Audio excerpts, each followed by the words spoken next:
साहब ने उस बात को फरमाया है कि सतगुरु मिलने से हमारे सारे दुख क्या क्या थे, कौन से दुख हैं जो बिसर जाते हैं।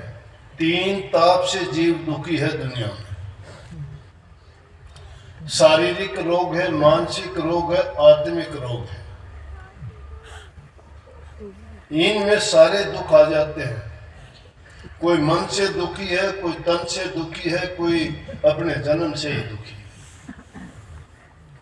जिसको देखोगे, जिससे पूछोगे, बाहर से कुछ दिखाई देता है, लेकिन अंतर में टिटोल के देखोगे तो दुख भरा हुआ है। कोई अपने दर्द को, दुख को छिपा के अगर ना बताए तो अलग बात है।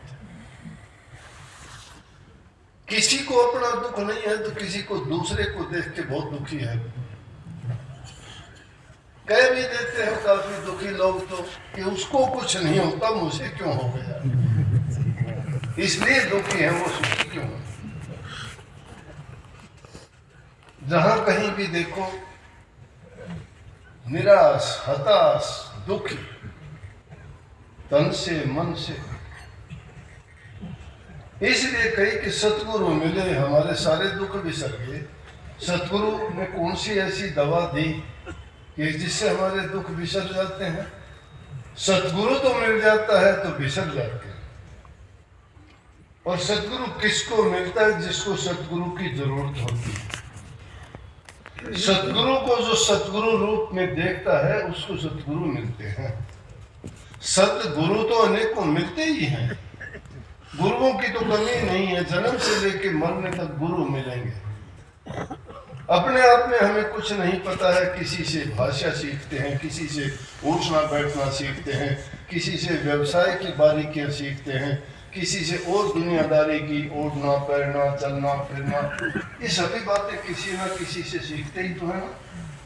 तो जिससे भी सीखते हैं वही गुरु हो गया उसी। लेकिन यहाँ बात गुरु की नहीं है, यहाँ बात सतगुरु की कही है।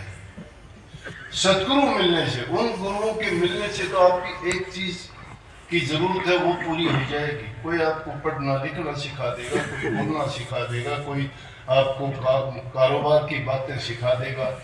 रोजी रोजगार की बातें सीखने से तुम्हारे व्यवसाय, काम धंधे, दुनियादारी की चीजें आपको जिनसे मिलेंगे वो गुरु होंगे। लेकिन सतगुरु उसको कहते हैं जो सबसे बुरा रोग इस जीव को लगा है, वो इस काल और माया का बंधन है। इस जीव को जन्म मरण का दुख लगा है। ये जन्म मरण में आने के कारण दुख भोगता है। अगर ये जन्म मरण नहीं होता तो रूह तो पाक साफ पवित्र थी, उस मालिक के घर में रहती थी।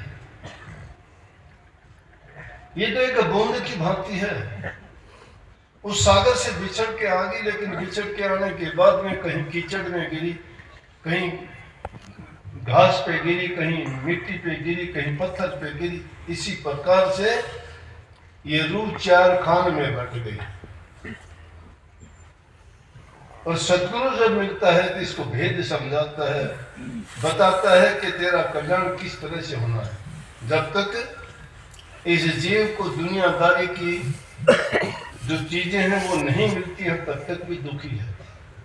एक इंसान भूखा है, उसके पास खाने के लिए नहीं है, उसके सामने गुरु की, सतगुरु की, ध्यान की, नाम की, अभ्यास की बातें करना व्यर्थ साबित होंगी।